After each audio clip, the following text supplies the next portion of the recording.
अस्सलाम वालेकुम वरहमतुल्लाहि वबरकातुहू। हीलिंग हिजामा क्लिनिक से मैं डॉक्टर अस्मा महमूद और आज हम देखेंगे कि हम मटन रोस्ट कैसे बना सकते हैं। ये रेसिपी नहायत ईजी है और किसी भी दावत के अंदर अगर आप कीटो फ्रेंडली मेन्यू रखना चाहते हैं तो ये उसके लिए बहुत अच्छी और आसान एडिशन है।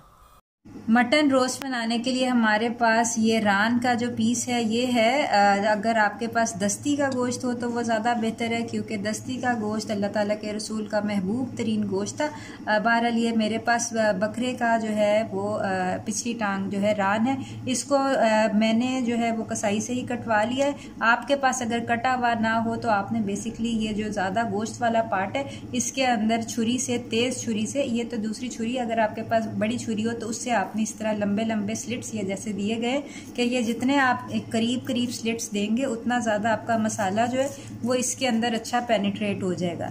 तो ये है कि ये आप इसके ऊपर स्लिट्स दे दें, तकरीबन ये है कि 5-10 स्लिट्स दे दें, ताकि ये है कि मसाला यहाँ से अच्छी तरह जो है वो अंदर जो है वो जज्ब हो जाए। और इसी तरह जो है अगर आप इसको टर्न करेंगे तो इधर पीछे भी आप देखें, ये हमें कसाई नहीं इसी तरह स्लिट्स लगा के दिए। अगर नहीं तो इसको लगाने का तरीका बहरहाल यही है कि आपने इसको जो है वो लंबा लंबा काट लेना है, सिर्फ इसलिए कि इसके अंदर मसाला जो है वो अच्छी तरह जो है वो चला जाए। टांग के ऊपर भी इसी तरह आप स्लिट्स लगा लें मसाले के लिए। ठीक है, अब हम इसके ऊपर जो है अपनी रान के ऊपर मसाला लगाएंगे। ये हमारे पास मैरिनेशन की बेस के लिए कीफ़र है। ये मेरे पास 2 कप कीफ़र है। आप चाहें तो नॉर्मल दही भी यूज़ कर सकते हैं। कीफ़र के अंदर न्यूट्रिशनल वैल्यू चूँकि ज़्यादा हो जाती है इसलिए मैं कीफ़र यूज़ कर रही हूँ।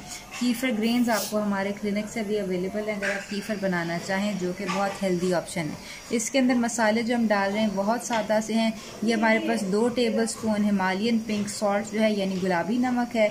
इसके अलावा हमारे पास 1 टेबल स्पून लाल मिर्च जो है कुटी हुई वो है, और 1 टेबल स्पून ज़ीरे का पाउडर है, और 1 टेबल स्पून जो है वो काली मिर्च है। ये हम बेसिकली मसाले जो हैं अपनी दही के अंदर मैरिनेट कर लेंगे। और इसके अलावा ये मेरे पास 2 लीमू का जूस जो है ये है।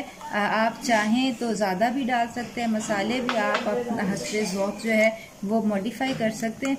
इसको अब हम अच्छी तरह मिक्स करके अपनी रान को कोट कर लेंगे। अब ये बेसिकली जो हमने कीफ़र और मसालों का मिक्सचर बनाया था ये हम अपनी रान के ऊपर डाल देंगे और रान को अच्छी तरह जो है इसको कोट कर लेंगे, फ्रंट भी और बैक भी। और जो है अच्छी तरह स्लिट्स के अंदर भी ये मसाला जो है वो मल देंगे। ये जितना अच्छा इसकी मसाले की पेनिट्रेशन होगी उतनी अच्छी आपकी रान जो है वो पक के निकलेगी। ये बेसिकली आप चाहें तो 6 घंटे या 7 घंटे भी रख सकते हैं, लेकिन बहुत बेहतर होगा कि अगर आप इसको लगा के कम अज़ कम 48 घंटे 2 दिन रखें। अगर आप जैसे ही रान लेके आते हैं और उसको ये मसाले लगा के अपने फ्रीज़र में या फ्रिज के अंदर रख देते हैं तो आप जब भी इसको बनाना चाहें तो आपके पास ये ऑलरेडी प्रिपेयर्ड मील जो है कीटो मील ये आपके पास प्रिपेयर्ड होगा।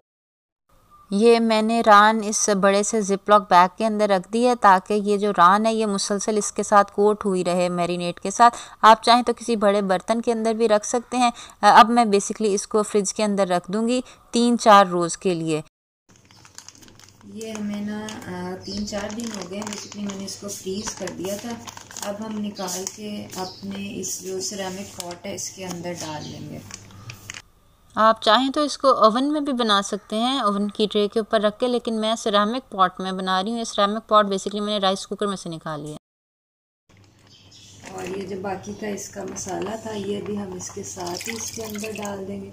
इसके अंदर हमने और कुछ भी नहीं डाला, ये अपने ही मसाले के अंदर हल्की आंच के ऊपर पक जाएगा। सिरेमिक पॉट जो बेसिकली ना मैंने स्लो कुकर में इसे पॉट निकाल लिया था, ये उसके ऊपर का उसका ढकना है। अब ये बेसिकली इसको जो है ना मैं सील कर दूंगी। ये मेरे पास जो नॉर्मल आटा, गंदम का आटा गूंदा हुआ होता है, ये मैं इस तरह इसके इर्द गिर्द जो है ना इससे इसको सील कर दूंगी। ये आप देख सकते हैं कि ये जो है ना टोटली इसकी जो बाउंड्री है उसको हमने जो आटा है जिससे रोटी बनाते हैं गंदम के आटे से इसको कवर कर दिया है। अब ये अपनी ही स्टीम के अंदर हल्की आंच के ऊपर तकरीबन 4-5 घंटे जो है ये पकेगा।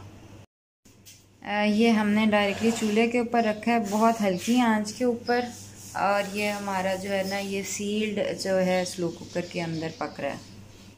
ये जी हमारे 6 घंटे बाद जो है अब हम इसको जो है ये खोलते हैं।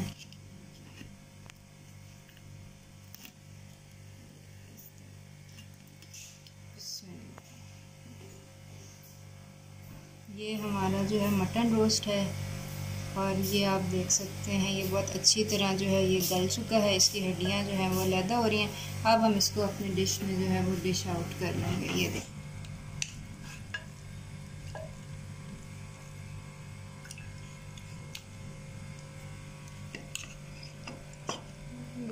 जो मसाला बचा है वो आप ग्रेवी की तरह भी यूज़ कर सकते हैं और यखनी की तरह भी, ब्रॉथ की तरह यूज़ कर सकते हैं। बेसिकली हमारी रान जो है तैयार है। इसको हमने ग्रीन अनियन से गार्निश कर लिया, ऊपर लेमन जो है कर दिया, और जो बाकी इसका मसाला बचा था वो हमने ग्रेवी की तरह साथ रख दिया कि अगर किसी ने लेना हो तो वो साथ ग्रेवी की तरह जो है वो ले सकता है। अब अब्दुलसलाम साहब हमें हमारा जो मटन रोस्ट है इसकी रान का रिव्यू देंगे। लें जी अब्दुलसलाम साहब, बिस्मिल्लाह करें। टेंडर इतना है कि सारा आराम आराम से एक एक रेशा अलहदा हो रहा है, और ये ग्रेवी भी लेनी है तो ये ग्रेवी भी ले लो साथ। बारिश हो रही है ज़ोरदार जी। अब अब्दुलसलाम साहब हमें बताएंगे कि ये मटन रोस्ट ज़्यादा मज़े का है कि बारिश ज़्यादा मज़े की है, क्या ख्याल है आपका? एक्सेलेंट। खासतौर पर ग्रेवी थोड़ी सी मिकदार में ज़रूरी है इसके साथ।